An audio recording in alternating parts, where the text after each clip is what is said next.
J'avais cette idée d'exploiter la fleur, mais c'est en rencontrant vraiment, donc mon amie, maintenant qui m'a aidée, donc qui m'a fourni toutes ces fleurs et tout ça, donc de la maison Crème des Crèmes. Elle m'a ramené, je me souviens la première fois que je l'ai rencontrée, une, crème de géranium et tout de suite, en fait, dans ma tête, c'est comme si le champ des possibilités était encore plus vaste et encore plus loin et je savais tout de suite ce que je pouvais en faire. C'était une évidence, quoi. Et j'ai su à cet instant-là que c'était ça.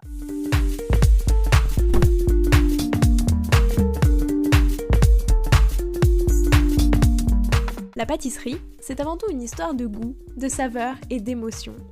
Je suis Léa Reverdy, amatrice et passionnée de pâtisserie. Mon défi, vous emmener avec moi à la découverte de ce qui fait vraiment un bon dessert. L'objectif ultime, trouver la recette parfaite qui fera fondre vos papilles à coup sûr. Vous êtes sur le point d'écouter un nouvel épisode de Papilles. C'est le podcast qui part à la rencontre des meilleurs chefs pâtissiers pour comprendre l'émotion et les saveurs qui les animent au quotidien lorsqu'ils créent leurs desserts d'exception.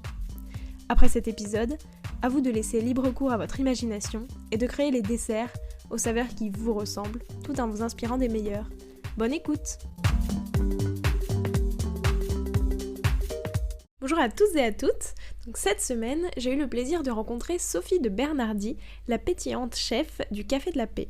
Son credo à elle, c'est les fleurs qu'elle décline à toutes les saveurs. Violette, bourrache, pensée, pâquerette ou même oxalis, elles n'ont absolument aucun secret pour elle et vous allez voir dans cet épisode.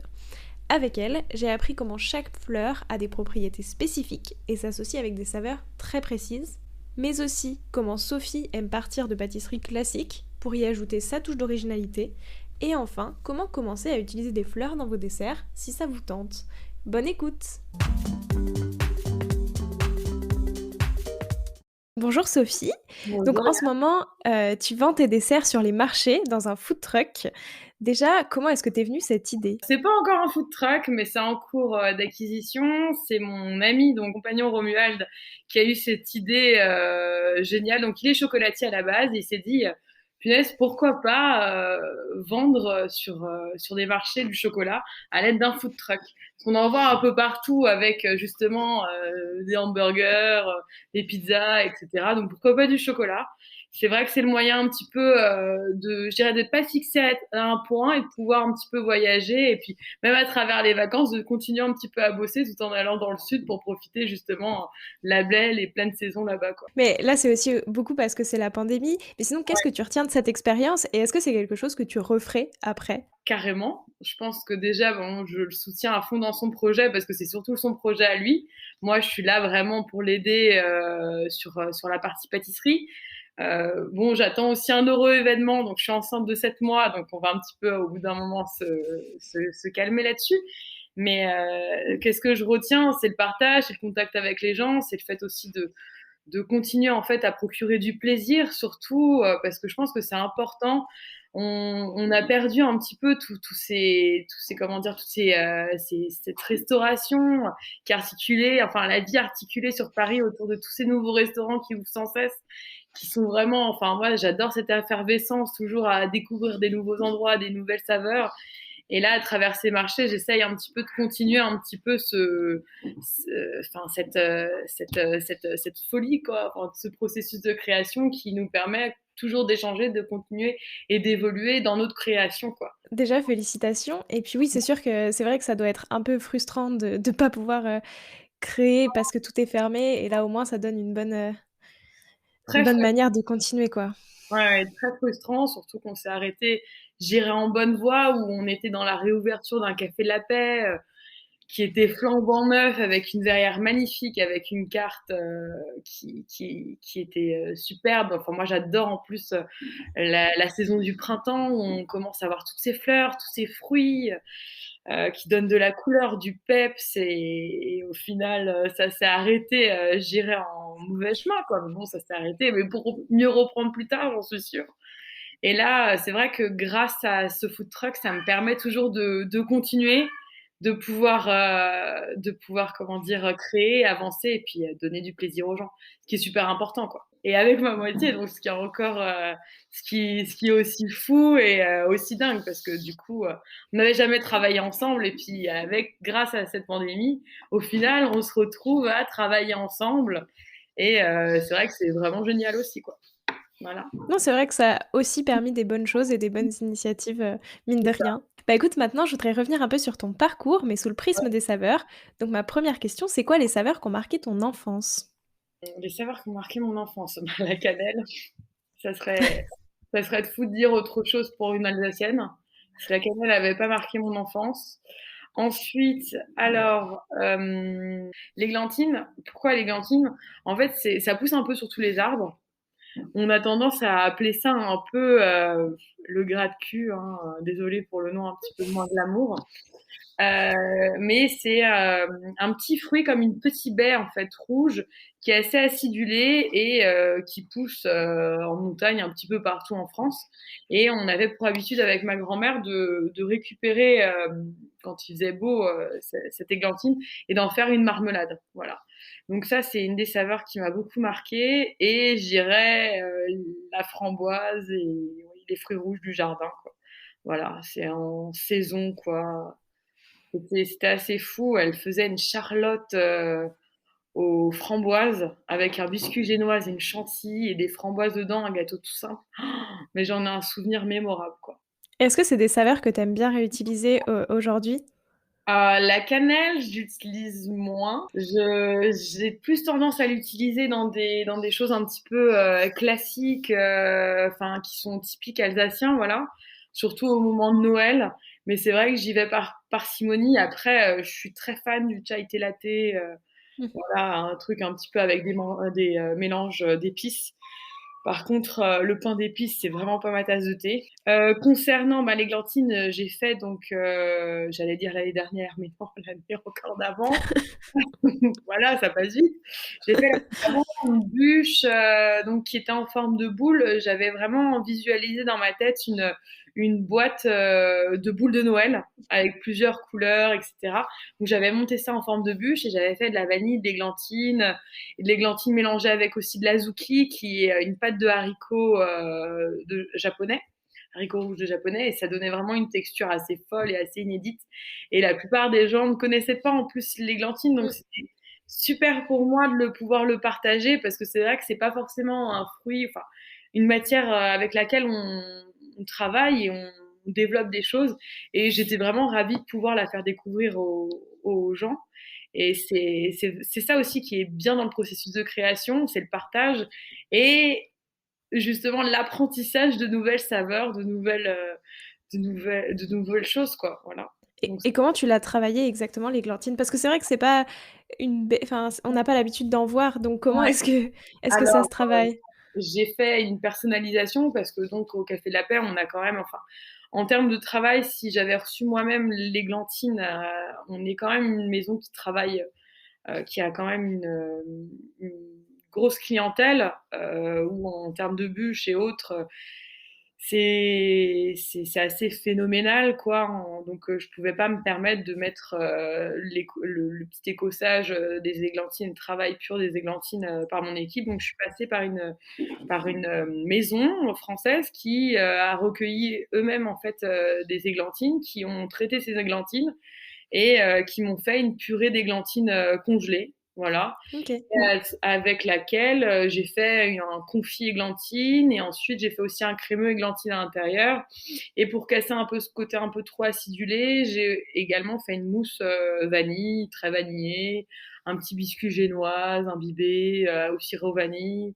Puis voilà, donc c'était du simple, du classique, mais avec un petit peu de l'inédit qui pour moi est plutôt classique entre guillemets, quoi. Et quand c'est des fruits, qu'on a un peu moins l'habitude de goûter comme ça, tu les utilises souvent en purée?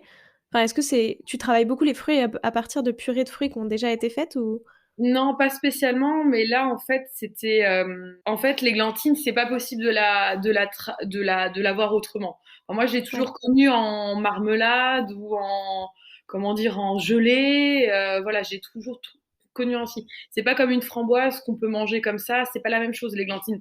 À décrire, c'est quand même une peau un petit peu dure, enfin, il faut l'extraire, faut tout un travail dessus, en fait, pour avoir, je dirais, la matière mangeable et voilà, c'est pas, on le cueille pas sur le jardin, enfin, sur son arbre et on le mange comme ça. Et c'est quoi ton plus beau souvenir gustatif? Est-ce qu'il y en a un qui te vient là tout de suite?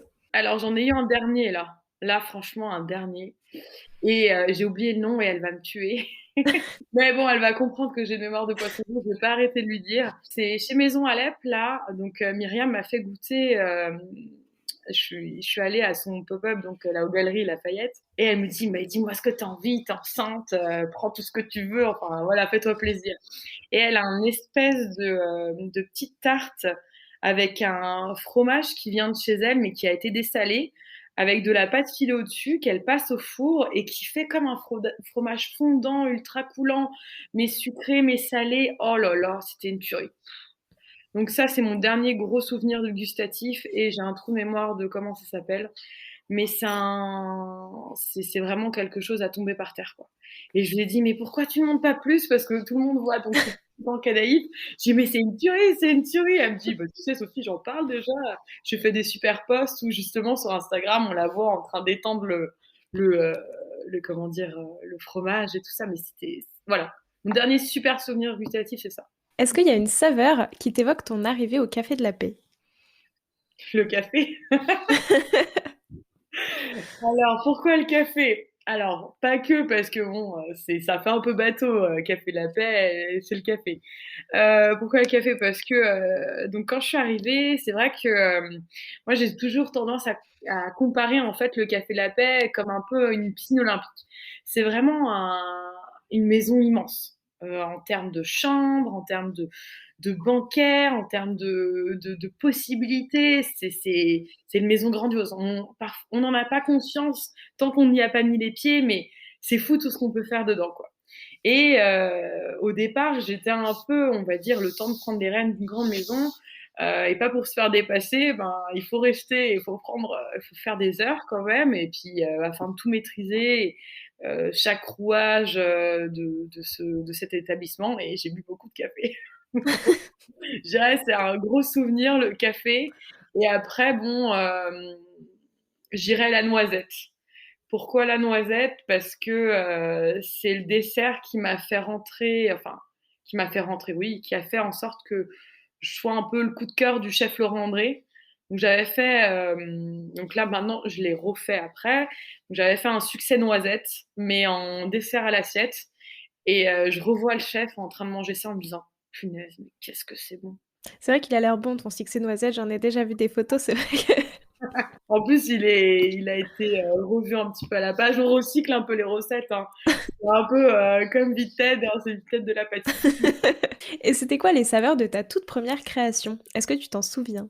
Oui, je m'en souviens. Bah, d'ailleurs, il y a de la cannelle dedans. Il y a des épices. Il y a du quatre. C'était l'ouverture. Enfin, j'en ai plusieurs, mais bon, je vais parler surtout de celle-là. Parce que j'adore la figue. C'était à l'ouverture de la table du parc. C'est une tarte à la figue avec un sablé quatre épices et compoté poivre de Timut, figue fraîche, figue rôtie au beurre et une glace, un sorbet à l'orange. Voilà, un petit râpé d'orange. C'est vrai que j'ai toujours plutôt décliné les fruits sans trop ajouter de fioritures et en mettant un petit peu plus d'épices ou d'agrumes ou en alimentant, enfin en colorant avec, je dirais, le palais sensoriel, on va dire, avec du poivre ou avec des épices ou avec de l'orange juste râpé dessus. Et la toute dernière, elle avait quelle saveur? Est-ce que ça s'en rapprochait un peu ou pas du tout? Pas du tout. Je vais parler de mon œuf de Pâques. J'avais fait un œuf avec un praliné oxalis et des fleurs de verveine. Voilà, donc c'était quelque chose, oh, qui avait un goût un peu acidulé, fleuri, chocolaté.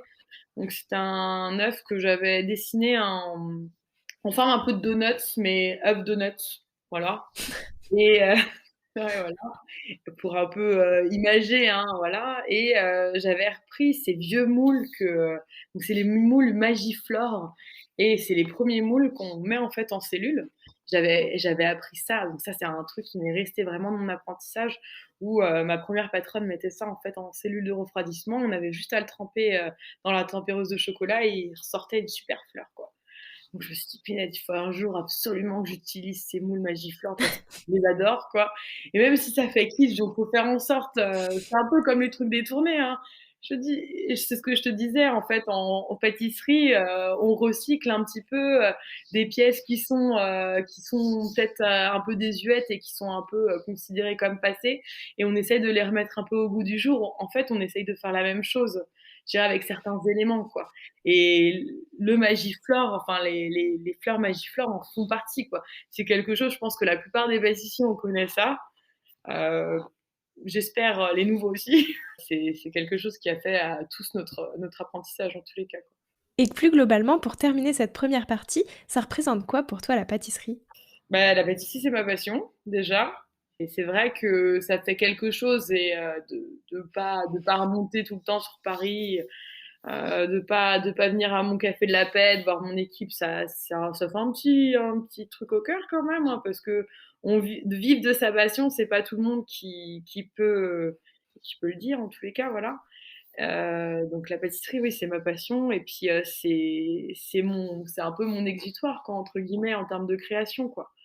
Donc il y a toujours des idées qui viennent, qui sont folles c'est vrai que c'est quand même grandiose de pouvoir les mettre en place et de pouvoir les suivre, surtout dans une enseigne comme le Café de la Bec qui me permet tellement de choses, où j'ai tellement de liberté. Bon, parfois, on me recadre un peu quand même en me disant: «Sophie, ne va pas trop loin». Parce que bon, c'est vrai que parfois on peut être pris dans un élan de création, on se laisse aller, emporter. C'est un peu comme une passion folle, comme, enfin, il y a tellement de choses, de matière, de couleurs, d'odeurs qui sont inspirantes et qui peuvent inspirer. Que parfois, on a envie de s'élancer enfin, un feu d'artifice de saveur, quoi. Donc, parfois, il faut juste faire un petit pétard et feu d'artifice. Voilà, juste un peu savoir doser. J'aime bien les images, hein, voilà, moi je suis un peu très imagée dans mes propos, quoi. Et justement, en deuxième partie, moi, je voulais revenir un peu sur ton processus de création et les saveurs qui t'inspirent au quotidien. Donc, tu me dis, enfin, comment est-ce que ça se passe, en fait, toi, quand tu penses à un nouveau dessert? Est-ce que d'abord, tu vois des saveurs et tu as envie de les imager? Mmh. Ou est-ce que tu vois un visuel et après tu le retranscris en saveurs? Enfin, comment ça se passe? Dans ma tête, c'est comme une grande bibliothèque. Tu vois, un peu comme tu vois le dessin animé La Belle et la Bête, où la Belle, elle est sur une grande échelle, elle a plein de livres et tout ça, elle sait par cœur où ils sont. Bah, moi, c'est un peu pareil. On va dire qu'à chaque fois que j'ouvre des tiroirs, j'ai cette grande bibliothèque de saveurs où je sais associer tel ou tel goût et je me dis, punaise, ça va être génial. Bon, ça met du temps ce processus, hein, parce que c'est à force, hein. Je dirais que maintenant, j'ai quand même plus d'une dizaine d'années de métier, donc il y a des choses qui s'ancrent. On peut pas oublier le goût d'une noisette, le goût d'une figue, le goût d'une framboise. Il y a Ouais. toujours des saveurs qu'on peut aussi regrouper. Mais quand je crée, je pars souvent de pâtisseries, je dirais, classiques. Je me dis, Sophie, qu'est-ce que tu pourrais faire, par exemple, pour revisiter bah, le succès, par exemple, qui a un succès, qui est quand même une pâtisserie de Gaston Lenôtre, Mmh. est une pâtisserie classique. Moi, j'ai envie de remettre un petit peu de légèreté, j'ai pas envie de perdre des goûts, mais j'ai envie de le faire à ma sauce sans pour autant casser tous les codes de la pâtisserie que représente le succès. Donc la dacquoise, pour moi, c'est impossible de l'enlever. C'est comme si on veut revisiter le baba, mais qu'on veut enlever la pâte à baba. C'est pas possible. Voilà. Donc Ouais. c'est en fait un peu vraiment dans le même processus. Je garde les grandes lignes et j'essaye un petit peu de les affiner, de les moduler et après de les élancer aussi, de leur donner un petit peu de hauteur, un petit peu de, enfin, j'irais les épurer un peu aussi ou leur donner un peu plus de gaieté. Voilà, j'ai fait un baba aussi que j'avais mis avec des fleurs séchées parce que les fleurs, moi, c'est mon gros truc, quoi. J'adore ça, mettre des fleurs partout. Enfin, des fleurs partout. Enfin, assaisonner les pâtisseries avec des fleurs. Je trouve ça juste génial. Je trouve que enfin, en plus, on a tendance à toujours, enfin, je vois là les pâtissiers, souvent pour la fête des mères ou la Saint-Valentin, utilisent la rose. Voilà. Oui. Mais il y a pas que la rose, il y en a tellement d'autres des fleurs superbes. Et justement, je voulais parce qu'effectivement, c'est complètement ton credo, je Mmh. voulais te demander un peu comment est-ce que tu les utilises? Là, tu me disais en assaisonnement, tu les utilises juste en assaisonnement? Pas que je les mélange, je les mets aussi vachement en avant, c'est-à-dire que, parfois ça peut être dans une compotée de fruits où je rajoute dedans, parfois c'est en fait, c'est comme une pâte de fleurs que j'ai. C'est comme une purée de fleurs et dedans, je fais un petit peu ce que j'en veux. Après, c'est vrai que c'est un peu plus délicat parce que c'est une matière qui a tendance à être un petit peu plus grasse, enfin, un peu Mmh. plus pâteuse ou ça dépend, un peu plus rêche. Voilà, donc on travaille beaucoup, moi je travaille beaucoup avec un de mes fournisseurs qui me prépare en fait en amont toutes ces fleurs et avec qui je fais des associations un peu folles et qui est assez fou et c'est pour ça qu'on s'est super bien trouvés. C'est que quand je pense à quelque chose, elle y a pensé en même temps que moi souvent. Enfin, c'est assez dingue et professionnellement parlant, c'est rare de trouver, je dirais, une complicité naturelle avec quelqu'un qui est censé en fait juste te donner un produit et le produire. Mais quand je crée, je lui dis j'ai pensé à ça, ça, ça, ça, ça. Elle me dit c'est dingue, j'ai fait ça déjà, ça ira parfaitement avec. Et justement, c'est avec les fleurs et tout ça qu'on comment dire, ou du champaca, voilà, la fleur du champaca, j'avais fait un Paris-Brest au champaca. Enfin, on fait des associations folles qu'elle-même, en fait, elle me dit, bah tiens, tu connais pas ça, bah, je vais te ramener ça. Puis j'ai acheté un super livre, Les légumineuses de Régis Pacon, qui m'a aussi fait aller encore plus loin sur les céréales. Les fleurs, c'est pas qu'un assaisonnement. Ça peut être quelque chose que j'utilise à part entière. Après, c'est un petit peu compliqué Ouais. parce que je trouve que les gens sont encore très réfractaires à ça et ont tendance à l'associer vulgairement à des produits qui servent de désodorisant ou pour Mmh. parfumer ou autre, alors qu'une fleur, c'est quelque chose de super noble. Comme du jasmin ou autre, c'est quelque chose qui, en petite quantité, donne une possibilité infime dans un palais, quoi. Et comment t'était venue cette idée? Enfin, à quel moment est-ce que tu as commencé à utiliser des fleurs dans ta pâtisserie? Pour tout te dire, quand j'étais petite, je voulais faire des parfums. J'étais à fond là-dedans et je rendais un peu folle ma maman parce que, j'avais tendance à écraser avec, à des pierres, des fleurs pour essayer de faire des choses.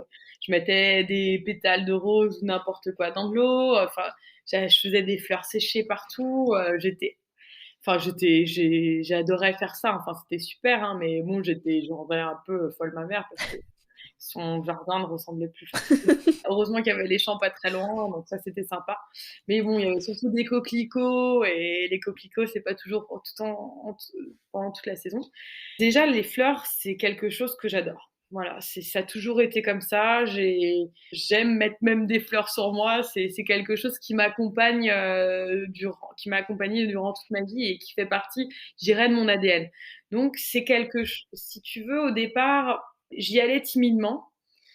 J'avais cette idée d'exploiter la fleur, mais c'est en rencontrant vraiment, donc mon amie, maintenant qui m'a aidée, donc qui m'a fourni toutes ces fleurs et tout ça, donc de la maison Crème des Crèmes. Elle m'a ramené, je me souviens la première fois que je l'ai rencontrée, une crème de géranium et tout de suite, en fait, dans ma tête, c'est comme si le champ des possibilités était encore plus vaste et encore plus loin et je savais tout de suite ce que je pouvais en faire.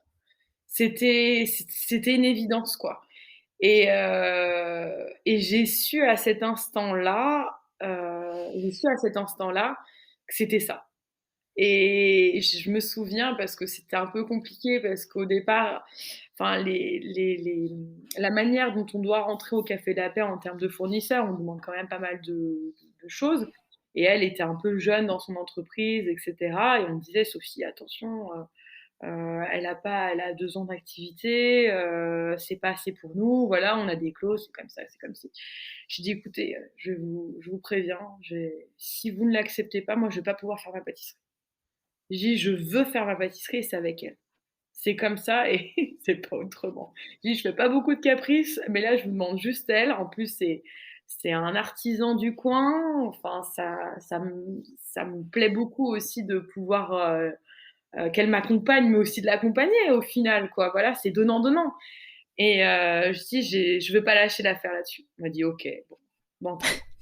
Et on m'a laissé. On m'a laissé faire. Et qu'est-ce que ça apporte concrètement les fleurs dans un dessert? Parce que d'une part, il y a le visuel. Toi, dans toutes tes créations, on voit visuellement les fleurs et c'est très joli. Ouais, Mais au goût, j'imagine qu'il y a quelque chose, genre tu mets pas toujours les mêmes fleurs avec les mêmes ingrédients, parce qu'il doit y avoir des alliances aussi.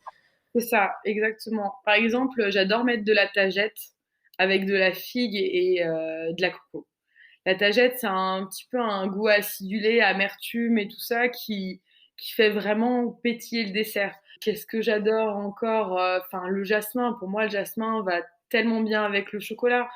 La violette, je l'ai fait avec de la framboise. Je trouve que ça casse en fait un peu ce côté violette où on se dit que c'est un petit peu trop astringent, qui peut être un petit peu écœurant, où on voit le sirop de violette que nous propose notre grand-mère, ou le bonbon à la Mmh. violette, etc., qui nous font pas forcément rêver.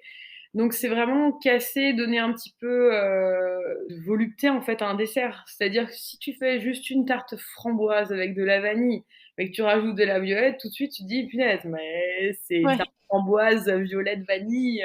Ça, c'est pas quelque chose qu'on a vu souvent, quoi, comme j'ai fait à un moment. Donc, quand j'ai vu ce géranium, donc le géranium, pour moi, c'est typiquement, en Alsace, on en a partout des géraniums. Et j'étais partie, donc, sur ma fameuse tarte au citron. Je voulais faire une tarte au citron. Voilà, processus de ma tarte. Je voulais faire une tarte au citron et je me suis dit, oh là là, Sophie, tarte au citron, citron. Non, tu vas pas faire du citron. Ok, du yuzu. Allez, le yuzu. Mais tout le monde fait maintenant une tarte au citron yuzu, quoi. Qu'est-ce qui marche bien avec le yuzu? Ah bah le matcha, c'est génial le matcha. Ouais, yuzu matcha, bateau quoi. Mais bon, bateau, mais bon, et rassurant entre guillemets. Parce que tarte yuzu matcha, ça parle. Et si tu rajoutais le géranium dedans? Tarte yuzu matcha géranium. Et là, clac. Et tout s'emboîte. Cette tarte, je me souviens, moi, mon chef au départ, il me regardait, il me dit, mais t'es complètement folle, mais t'es complètement folle. C'est quoi, tu vas me mettre du géranium là dans ce chef? Faites-moi confiance. Regardez, tac, tac, je fais mes mélanges, je fais mes crèmes, j'essaye. La première fois, c'était une horreur. Parce que je me suis dit, allez, ça sent bon, j'aime bien. J'avais un peu trop surdosé. Le chef, il me regarde, il me dit, non, Sophie, il faut que tu recommences tout là, c'est pas possible. Deuxième fois, je lui représente, je fais, vous vous inquiétez pas, la deuxième fois, c'est la bonne. Je lui représente, bam, je lui montre. Il me dit, c'est une tuerie. T'as mis du géranium là-dedans? Ça sent le géranium. C'est bon. Ah ouais. Et là, tout de suite, même lui, en fait, je le convainc et j'en convainc plein d'autres. En règle générale, faut pas me lancer un défi et ça, j'aime bien ce défi. C'est oh Sophie, j'aime pas ça. J'ai jamais aimé le chocolat. J'ai jamais été dessert ou autre. En règle générale, j'arrive un peu à faire aimer aux gens, quoi. Je dis ah bon, t'as pas aimé? Ok, on va tenter maintenant. Et ça marche beaucoup pour beaucoup de tes créations, justement, de créer à partir d'un défi que tu t'es lancé à toi toute seule ou que quelqu'un t'a lancé?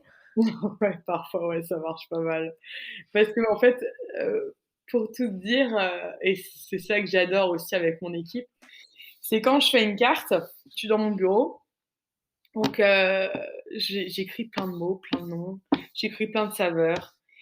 Puis au fur et à mesure, c'est comme si ce gros brouillon, bah, ça se réduit, ça se réduit, ça se réduit. Et puis après, j'ouvre la porte de mon bureau, je dis, alors j'appelle un de mes sous-chefs, je dis, Kiki, si je fais ça, ça, ça, qu'est-ce que t'en penses? Il me dit, oh, je mettrais plutôt ça dedans. Je dis, t'es sûr? Il me fait, oui, oui, oui. Je reviens, je repars, je repasse sur mon truc, je reparle. Et puis là, j'en vois un autre qui passe. Maman, qu'est-ce que t'en penses si je fais ça? Et puis il me dit, ah ouais, chef, là, c'est super, change rien. Puis il y a un autre de mes gars qui me dit, ah chef, et si vous ajoutez ça, parce qu'ils ont compris un peu mon grain de folie maintenant. Au bout d'un moment, ça fait quasiment enfin ça faisait 2 ans qu'on travaillait ensemble. Ils savaient aussi ajouter des petits twists qui font que cette pâtisserie qui est classique, comment dire, qui casse pas trop les codes en termes de forme, mais plutôt en termes de saveur ou en termes je dirais, de goût. Ils savaient en fait ajouter les petits trucs, mais parfois ils vont aussi un peu trop loin, ils vont même plus loin que moi. Donc je leur dis oh là là, calme-toi. Il me fait rire, je dis: «Je sais que je suis un petit peu folle parfois, mais là, tu vas un peu trop loin.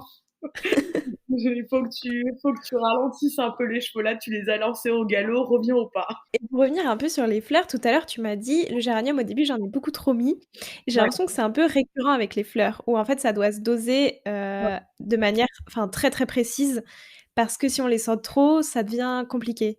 C'est ça. C'est en fait au début, tu as l'impression quand tu prends une fleur et quand tu te dis, avec le citron, donc tu imagines l'acidité, le matcha, c'est quand même de l'amertume si on en met un petit peu, beaucoup quand même.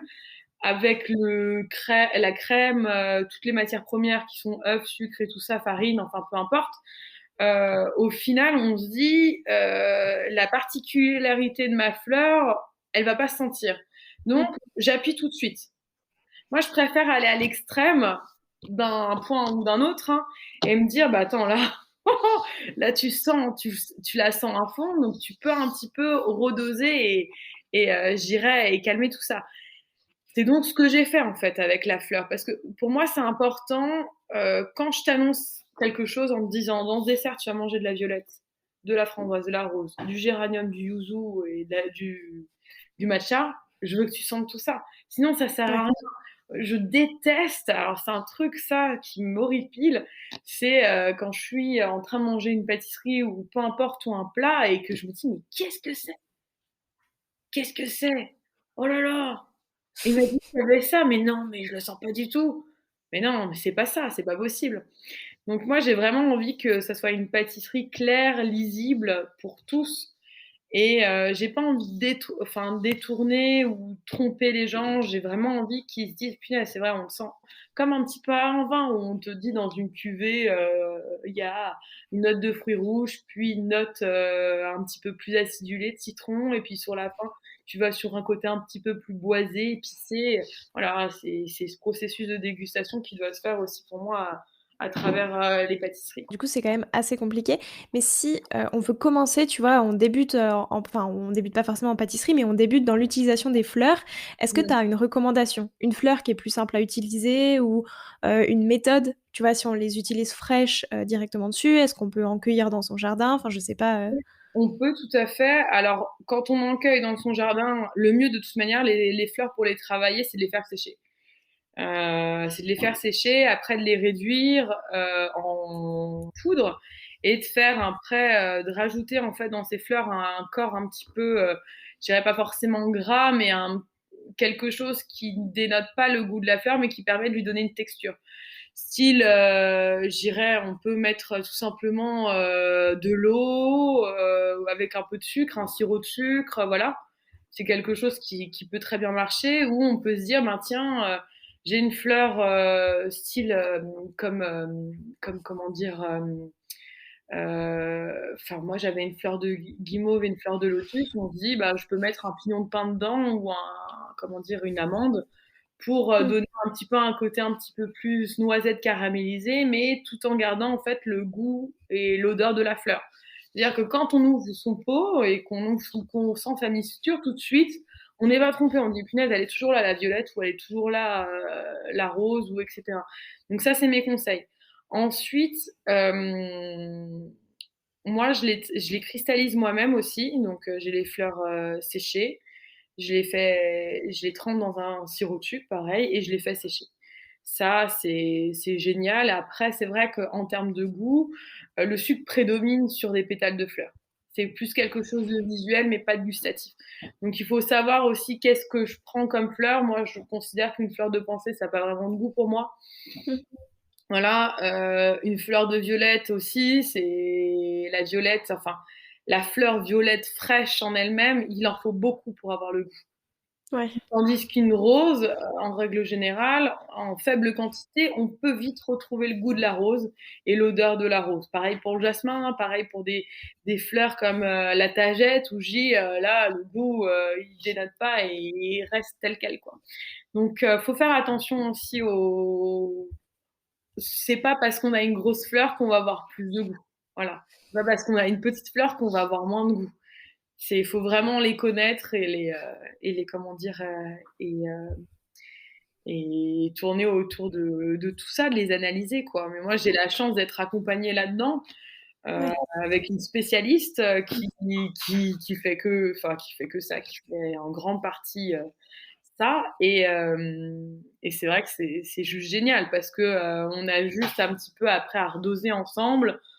Ah, attends, ça, je le sens trop, mais tiens, je l'ai fait parce que elle aussi, je lui laisse libre recours à son imagination, ce qui est super important. C'est aussi une créatrice hors pair et elle a vraiment je dirais, sa tête et comment dire, ses saveurs à elle, ses origines à elle, qui font comment dire, qu'il influence aussi dans ses créations, dans ses dosages. Et je trouve que c'est super intéressant justement de pouvoir euh, voguer entre ces deux eaux. Et puis, ce qui est encore plus génial, c'est quand ça s'accorde parfaitement, quoi. Ouais, du coup, c'est vraiment à chaque fois, enfin, chacune de tes créations est vraiment une collaboration, si on peut dire. C'est ça. En fait, je lui dis ce que je veux et elle le fait, quoi. Elle le fait, mais c'est comme n'importe qui au final comment dire, quand tu vas chercher une noisette ou un praliné, que tu veux ce grain pour ton praliné, avec ce goût vraiment de noisette, ou ce praliné à la pistache, ou à un moment j'avais aussi un praliné pignon de pain. Une des premières bûches que j'ai faites, je voulais qu'elle ait un goût de sapin aussi. Donc on a travaillé un peu je dis, tu penses que c'est possible que ma mousse au chocolat, elle a un peu le goût de sapin? Mm. Et donc on est allé en amont. Elle m'a dit Sophie, on va y aller quoi. On va tenter, on va tester. On a envie de créer, on a envie de faire des choses sympas, donc on y va, on fonce. Et c'est juste génial. Après, c'est à moi, elle me donne une matière brute, et c'est vraiment à moi après derrière de l'équilibrer. Non, c'est vrai que c'est très important et je pense que c'est bien de le souligner, effectivement. Un peu dans la même veine, tu utilises aussi du pollen. Mm. Je l'ai lu aussi récemment dans Food Pâtisserie, où tu détailles un petit peu exactement comment tu l'utilises. Mm. Mais avec quelles alliances est-ce que tu préfères utiliser le pollen? Est-ce que tu as des alliances de saveurs préférées? Moi, c'est les fruits rouges, le pollen. Les fruits rouges. Et je disais même sur une salade de tomates, c'est génial, quoi. Là, on a Lucas, un apiculteur du coin de la région, qui a ramené enfin des pots de pollen. Et que je lui ai demandé un petit moment parce que il a pas mal de ruches, mais bon, enfin, elles sont pas en train de vraiment, enfin, il m'avait pas rencontré depuis et il savait pas que des personnes pouvaient éventuellement vouloir du pollen. Enfin, il se lançait lui-même en fait dans son activité, dans sa mêlerie. Et il m'en a filé là dernièrement que j'ai voulu aussi associer au chocolat. Parce que nous, on fait un peu des plaques en vrac et mettre du pollen dessus, je trouve ça juste génial, quoi. Enfin, c'est parce que le pollen, c'est vraiment un goût aussi assez particulier où chaque pollen, et chaque Ouais. grain, chaque pistil n'est pas la même chose. C'est toujours un peu une découverte, un peu une saveur. Et puis, la première fois que tu en manges, ce goût un peu doux, soyeux, Mmh. douceux, c'est assez surprenant, quoi. C'est pas quelque chose auquel on a vraiment l'habitude. Enfin, moi, j'ai pas de comparaison à avoir, quoi. Je pourrais pas comparer en disant, bah, le pollen, pour te décrire et pour que tu saches, ça ressemble plutôt à ça, quoi. Non, je pourrais même pas le dire, quoi. Non, c'est vrai, puis je trouve qu'en plus, on s'attend à manger quelque chose qui va avoir un peu le goût de miel, C'est ça. alors que pas du tout. Et, Non. et du coup, c'est vrai que c'est très surprenant. C'est comment dire, c'est fleuri, c'est marqué, c'est sucré. Ça peut même être un peu âpre parfois, je trouve. Mmh. Ça a vraiment toute une panelle gustative. C'est tout un panel gustatif. Au final, c'est comme un petit peu du vin, quoi. On sait jamais sur quoi on Ouais. va tomber, quoi. On sait jamais. C'est pas bon. J'allais faire une comparatif, c'est comme les bonbons Harry Potter, saveur crotte de nez. C'est pas quand même ça, hein. Et du coup, toi, tu préfères l'utiliser en le saupoudrant un peu sur des gâteaux déjà finis? C'est Alors, comme ça que ouais, sur des gâteaux, enfin, en fait, je l'ai déjà cuit et je trouve qu'on perd vraiment les propriétés du pollen. Enfin, à mon goût, hein, après, tous les goûts sont dans la nature, hein, comme on dit, hein. Mais je l'ai mélangé à des mousses, je l'ai mélangé. Enfin, je me souviens, donc le dessert que j'avais fait donc au miel, c'était avec le miel d'un producteur parisien qui s'appelle Apicivi. Donc il m'avait donné la propolis, il m'avait filé un petit peu tous les éléments qui rejoignent une ruche, en fait. Parce que pour moi, c'est important de ne pas me focaliser juste sur le miel. Je trouve ça trop triste. En fait, au final, comment dire, l'abeille, elle fait plein d'autres choses aussi. Elle fait Ouais. pas que du miel, mais on retient que le miel, alors que à travers une ruche, on trouve de la propolis, on trouve du pollen, on trouve de la gelée royale, on trouve et du miel quoi derrière que l'homme en fait extrait quoi vraiment. Donc j'ai commencé un petit peu à travailler tout ça et j'ai fait une mousse en fait sous forme de mousse au nougat. J'ai mélangé une première fois donc ce pollen et j'ai vraiment trouvé que c'était pas qu'on le dissociait pas autant qu'on le dissocie quand on le mange juste comme ça. Je me Ouais. suis dit bon, premier essai, ça marche pas, ok. Tu vas le mettre dans un biscuit, qui ne tente rien n'a rien, quoi. Voilà, je le mets dans un biscuit, j'essaye de pas trop le faire cuire, etc. Mais pareil, enfin, ok, on sent un petit goût en plus, mais de là à me dire, punaise, tu as mis du pollen dessus, je pense que la plupart des personnes qui l'auraient mangé auraient dit, bah, je sens pas trop le goût du pollen. En plus, si en plus on ne sait pas à quoi ça ressemble, ça Ouais. c'est encore plus frustrant et moi je veux surtout pas frustrer mon client en disant bah dis non, je cherche toujours le pollen dans le dessert. Donc je préfère que je me dise au visuel en tous les cas, déjà ça perd pas son goût, ça perd pas sa saveur. On voit en plus, on en met et là on sait vraiment s'y référer. Donc j'en mets dessus et j'ai tendance aussi même à en faire déborder un peu sur l'assiette parce que je pense que tu mets ton doigt dessus, tu regardes, tu fais ah oui d'accord, c'est ça le pollen. Parce que c'est important, je dirais, avant de comment dire, de savoir et de le dissocier dans un goût mélangé, d'avoir juste l'ingrédient tout seul. C'est super important pour moi.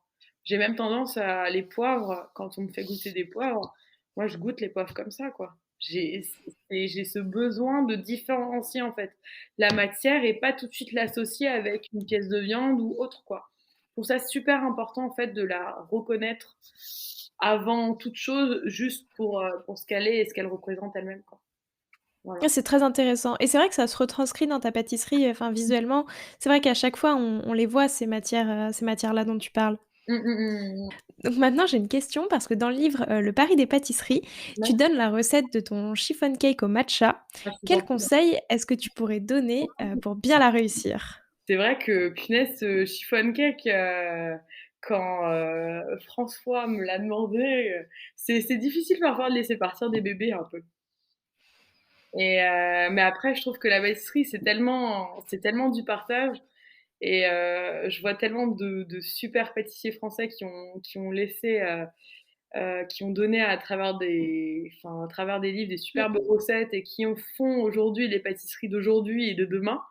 Je me dis, bah, Sophie, tu peux pas, toi, garder des choses qui sont exclusivement pour toi et à toi, quoi.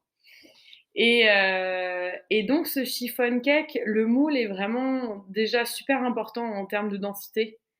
Donc, D'accord. c'est un moule que j'ai fait acheter par mes stagiaires. Un de mes stagiaires donc, qui s'appelle Mitch, qui est chinois, qui habite en Chine et qui me les a ramenés de Chine. Voilà, parce que c'était en France, c'est un peu plus compliqué à avoir et donc c'était tout un process quand j'ai commencé à avoir cette idée avec mon sous-chef Mohamed. On s'est demandé, et déjà on a cherché en France si on pouvait trouver des moules facilement. Bon, maintenant j'ai l'impression qu'il y en a quelques-uns qui se font. Donc c'est un moule quand même à décrire, c'est comme un moule à génoise, vraiment très haut, mais au milieu, donc il y a comment dire un tube. Ouais. Voilà, voilà, tout simplement. Quand je le graisse, mais très légèrement, moi j'ai tendance, et c'est mon conseil aussi pour le succès, parce que j'avais quelqu'un sur Instagram qui me disait j'ai pas réussi, enfin le succès n'est pas aussi net que le vôtre et tout ça. J'ai dit écoutez, le secret, c'est surtout quand vous graissez dans vos moules à flexipan, c'est surtout pas mettre trop de graisse. Parce qu'en fait, les bulles de graisse ont tendance en fait à rétrécir, enfin à rapetisser en fait le biscuit. Donc c'est super important ça. Ça donne un petit peu des bulles et puis ça fait que comment dire, l'alvéolage du biscuit, elle se fait, elle est pas nette quoi. Et il y a eu des loupés, où il y a eu un moment, un commis ou un demi-chef de partie qui n'a pas entendu le petit conseil que je lui avais donné en disant restez légèrement éloignez comme ça et faites comme ça. De loin, comme ça, on est sûr au moins qu'il n'y en a pas trop. Mais chef, j'en ai pas mis assez, j'en ai pas mis assez. Ne vous inquiétez pas, en fait, au pire, moi, mes cuissons, donc pour le succès, par exemple, je les mets tout de suite en cellule. J'attends vraiment que ça refroidit. Une fois que ça refroidit, que c'est pas congelé, mais que ça refroidit, donc la matière grasse est refigée sur le biscuit, je démoule, mais pas avant. Ok. Pancake, faut attendre que ça refroidisse. Et après le démoulage, donc c'est un appareil aussi très soyeux, un peu comme une pâte à bombe. Donc il faut mélanger délicatement à la maryse, sans pour faire retomber les matières. Et au moment du démoulage, il faut prendre un grand couteau, quoi. Et il faut y aller assez très délicatement pour avoir vraiment quelque chose de très net. Et surtout attendre que ça refroidisse, quoi, parce que c'est vrai qu'on a tendance à être pressé un petit peu de le goûter. Mais je le fais refroidir quitte à, bon, c'est vrai que nous, on n'a pas forcément de cellules ou quoi, mais quitte à le mettre au réfrigérateur, si on a un réfrigérateur à porte, c'est juste génial. Parce que justement, ça permet en fait autour, le pourtour, on peut même le sucrer aussi, mais je suis pas trop fan de mettre du beurre ou du sucre, qui fait que ça peut se détacher aussi très bien. Mais si on laisse juste le moule bien se refroidir, ça se rétracte automatiquement. Et juste un petit coup de couteau, ça s'enlève directement. Et c'est vraiment, enfin, c'est le meilleur conseil que je puisse donner, quoi. Voilà. Je vais vouloir voir le tien maintenant, là. Ah bah, je vais le faire, je vais le faire. C'était prévu. Je vais essayer de prendre tous ces conseils et de le faire le mieux possible. Quel est l'ingrédient que tu adores travailler? Est-ce qu'il y en a un plus que les autres? Je pense que ce serait le chocolat. Ouais. Et j'aurais pas dit ça il y a 2 ans, je pense. Mais je le dis aujourd'hui parce que comme on est beaucoup dans le chocolat avec Romuald, donc mon compagnon, c'est vrai que on l'associe à plein de choses, on le travaille sur plein de formes, on l'ajoute à d'autres choses. Et non, ouais, le chocolat, je trouve que c'est un ingrédient à lui seul qui peut faire tellement de choses. C'est, Ouais. je pense que c'est le seul ingrédient qui peut en faire autant, d'ailleurs. Donc, Mm. quitte à avoir le chemin des possibilités le plus ouvert et le plus large possible, je préfère le chocolat. Si on me dit Sophie, tu es sous une île déserte et choisis un seul ingrédient, je dirais le chocolat. Parfait. Et au contraire, est-ce qu'il y en a un qui te donne pas mal de fil à retordre, mais que t'aimes quand même utiliser? Ça serait les agrumes, je dirais. Les agrumes. Les agrumes, alors bon, les agrumes, les suprêmes d'agrumes, ça, il y a pas de souci entre guillemets. Mais c'est quand même quelque chose quand on apprend je me souviens quand j'ai commencé à apprendre à faire les suprêmes, c'est quelque chose qui était assez complexe. Je me souviens à l'époque, un peu les oranges à vif et après, j'adorais ça. Je me souviens, Sophie, il y a 6 colis de mandarines à peler. Ouais, j'étais trop contente. Enfin, j'adorais faire ça. Ensuite, ouais, je me souviens les juliennes d'orange quand on doit peler les oranges pour après derrière faire les zestes super beaux, ou les orangettes super belles, super carrées. Bon, c'est simple, une fois j'ai perdu un doigt, enfin un Ah bon oui. doigt. Donc oui, on peut dire que c'est l'ingrédient qui m'a donné le plus de difficultés, c'est l'orange. C'est l'orange. Ouais, effectivement. Le travail de l'agrume en termes de le suprême déjà quand on commence, bon, un beau suprême sans amertume dedans, sans blanc. Donc voilà. Ensuite, travailler l'orange confite, confite entière avec une peau super moelleuse mais pas trop amère. Je me souviens, mon ancien chef Frédéric Vardon me demandait Sophie, j'ai tellement envie d'un citron glacé. Oh là là, quand tu m'as parlé de ça, je me suis dit mais non, pourquoi? Pourquoi ça? Mais bon, il m'a fait sortir mes retranchements. Je sais pas combien de fois j'ai dû le blanchir ce citron, j'ai dû le confire. Ah non, c'est encore trop dur. Ah non, c'est encore trop mou. Oh non, non, pas encore. Voilà, c'était dans les débuts. Ouais, les agrumes, clairement, les agrumes. Et réfléchir. Très bien. Et pour clore cette deuxième partie, j'ai une dernière question. Est-ce que tu aurais un conseil que tu pourrais me donner, que tu trouves qu'on donne pas assez? À moi qui suis pas pâtissière, mais qui aime bien quand même, justement faire de la pâtisserie. Un conseil, bien suivre les recettes, pas penser qu'en enlevant 10 grammes dans une recette, ça va, comment dire, ça va rien changer. Souvent, en fait, la densité, enfin, l'ensemble d'une recette, c'est très précis, quoi. Donc il faut pas un petit peu s'improviser et vouloir, je dirais, changer telle ou telle matière, tout de suite, quoi, et ça peut parfois, être compliqué. Pas perdre patience, parce que souvent on perd vite patience en se disant: «Oh là là, cette recette elle est trop compliquée, elle est Mmh. trop longue, j'ai pas les ingrédients pour ou j'ai pas, les moyens de le faire». Tout four est bon aussi et le meilleur moyen de le savoir, c'est, de pas lâcher, en fait. Si on a un raté, c'est de continuer, quoi. Merci beaucoup. Et bah, écoute, en dernière partie, je te propose de te prêter au jeu du questionnaire de Proust des saveurs. Donc déjà, ma première question, si tu ne devais plus utiliser qu'une seule fleur pour le reste de tes créations, ce serait laquelle? C'est horrible. Je dirais, allez, le coquelicot, c'est la première qui me vient, voilà. L'Alsace, qui est ta région d'origine, donc comme tu l'as dit plusieurs fois, en 3 saveurs, ça donne quoi? Donc tu l'as un peu dit tout à l'heure avec la cannelle. Est-ce que tu veux réutiliser la cannelle? Ah oui, attends, je peux pas l'enlever la cannelle. La cannelle, elle fait partie intégrante, alors en saveur, oui, c'est l'Alsace, c'est la cannelle, donc c'est le sucre, l'acidité et avec éventuellement donc tout ce qui est un produit comme l'églantine et tout ça et tout ce qui est un peu, comment dire? Moi, quand je pense à la choucroute, pour moi, c'est aussi acide, donc tout ça. Mmh. Et pour moi, l'Alsace aussi, c'est beaucoup tout ce qui est liqueur, quoi. Donc, on a énormément d'eau de vie, donc tout ce qui est liquoreux, quoi. Et tu les utilises souvent? Pas encore, voilà. J'en utilise, chez moi. J'en ai chez moi, parce qu'on a pas mal de comment dire? De superbes, distilleries, dans le coin, Ribeauvillé, tout ça. Mais de manière générale, pas encore. Voilà. Mais c'est vrai que ça serait peut-être quelque chose à ajouter et comme je dis, on est toujours en constante évolution. Peut-être que cette année, j'avais été encore en pâtisserie, j'aurais un petit peu remis mes comment dire, les liqueurs alsaciennes. Et c'est ça qui est un petit peu frustrant dans le fait de se dire que j'ai perdu une année entre guillemets au Café de la Paix, c'est que ce processus d'évolution s'est un petit peu arrêté à l'intérieur de cette. C'est quoi, le dessert que tu fais tout le temps quand tu es invitée à manger chez quelqu'un? Un fondant au chocolat. Fondant au chocolat, tiens, en général, ça plaît à tout le monde. Fondant au chocolat et le Saint-Honoré aussi. Ça, c'est un peu moins facile. Ouais.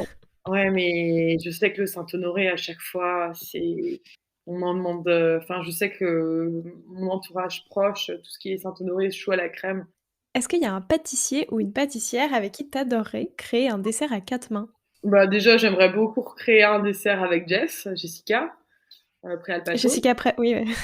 Ça serait génial parce que bon, on en a déjà fait ensemble, on travaille ensemble, mais maintenant, aujourd'hui, je dirais avec toute son approche de la pâtisserie et tout l'évolution qu'elle a acheminée au sein chez Ducasse, enfin, sa manière de voir les ingrédients est totalement différente et j'aimerais bien, Mmh. à nouveau peut-être voir ça auprès d'elle. Et tralala, ça, c'est un rêve, hein, forcément, hein, et je vais te le dire et je pense que tu seras pas surprise. Mais avec un pâtissier alsacien ultra connu, qui s'appelle Pierre Hermé. C'est vrai que c'est un peu le rêve ultime, je pense pour beaucoup de pâtissiers. Voilà, je pense que ça serait vraiment.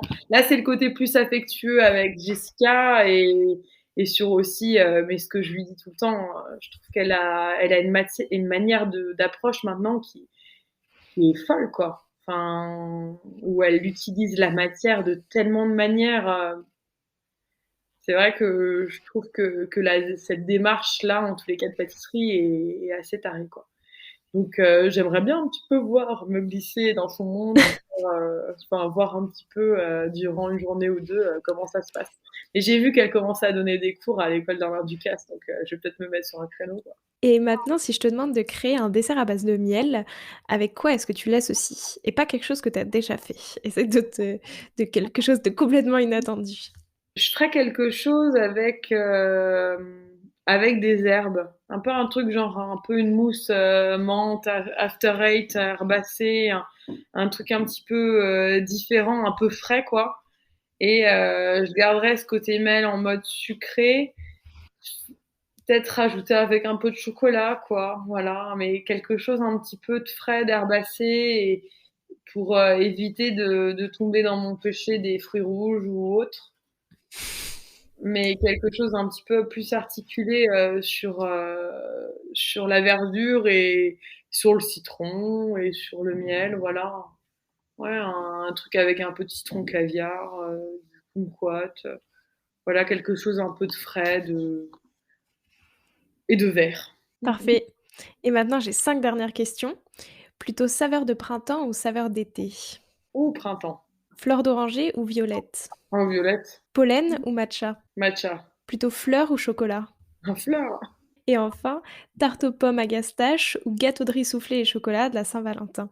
Ah non, tarte aux pommes à gastache. Bah, écoute, merci beaucoup Sophie, ça m'a fait très plaisir et j'aime beaucoup, enfin ça m'intéressait beaucoup de savoir comment est-ce que tu utilisais toutes les fleurs, tout ce genre de choses qui je trouve est assez original dans la pâtisserie, ça se voit quand même pas beaucoup. Enfin, il y a des Mmh. grandes fleurs qu'on utilise fréquemment, mais toi, c'est vrai que tu les utilises beaucoup et merci, j'ai appris plein de choses, ça m'a fait très plaisir. Mais de rien, avec plaisir.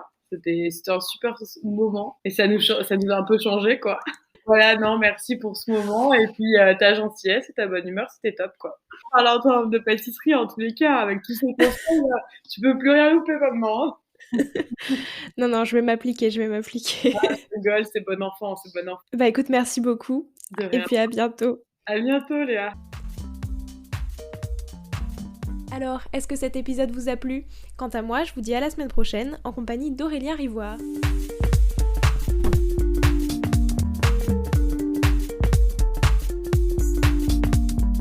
Alors, quel sera votre prochain dessert? Merci d'avoir écouté cet épisode jusqu'au bout. S'il vous a plu, n'hésitez pas à le partager aux gourmands qui vous entourent. Et si vous voulez soutenir Papille, 2 choses. La première, notez l'épisode 5 étoiles sur Apple Podcast et laissez un joli commentaire. La seconde, vous rendre sur papillepodcast.com, sans oublier le S de Papille, et vous abonner à la newsletter pour être prévenu de la sortie des prochains épisodes et des articles que j'écris régulièrement. À bientôt!